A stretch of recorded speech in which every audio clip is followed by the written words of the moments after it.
Dale Giesler is one of those individuals that come along once in a while, who really never met a stranger. He was very well known, very well liked. A man who was careful about what he did, gave attention to detail. He was very trustworthy, a real honorable guy, deeply loved his children and his wife, and they adored him. There was just a couple years difference between all four of the kids. It made it easy for us to take his life and my life and blend it together because of the kids. Dale enjoyed life. He liked having a good time. He was a self-employed sales manufacturer rep, and he worked out of the home, so he was home every day. As a manufacturer's representative, he worked regionally primarily, but he had relationships both regionally and nationally. Dale's first purchase was a whole life plan, was a whole life type of plan, and then subsequently he purchased more whole life insurance, and that's where the purchase of disability income came in, to make sure that in the event of either sickness or injury, his income would be impacted as well as it would be in the event of his death.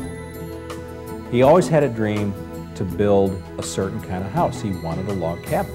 One day I drove by this land and I told him about it. The next morning he was out here, and by the following day he was making an offer on it. When we were clearing the land, we would always have a weenie roast or, cook hamburgers out. We had a lot of parties out here, and he loved that. The cash values of the insurance policy were an enormous help in covering the initial costs of getting that house built.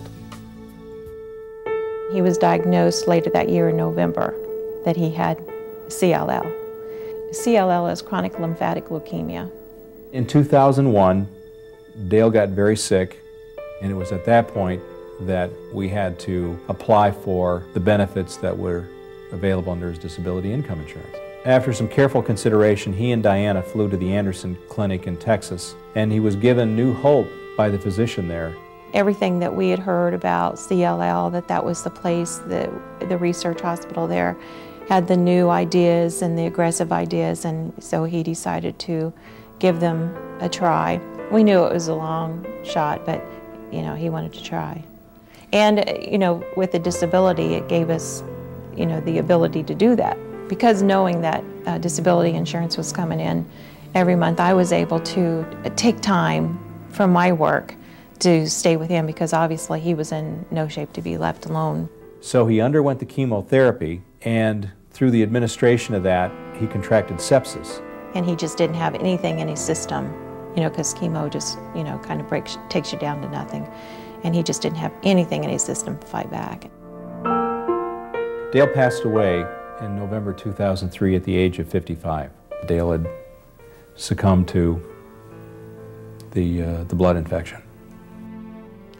The day that Tom came out and delivered my life insurance, it was a huge relief, big burden off of me. Like I said, just to start paying things off.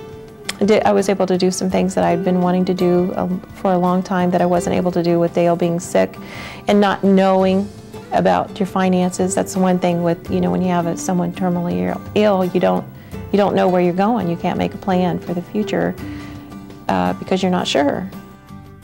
Tom has been a tremendous asset to me because basically in the last probably 8 months he's turned into a friend, because he knows I don't know as much as Dale did about the insurance and what there is to it, and obviously I've taken some of the money and invested it, and he's helped me with that, and I rely on his judgment.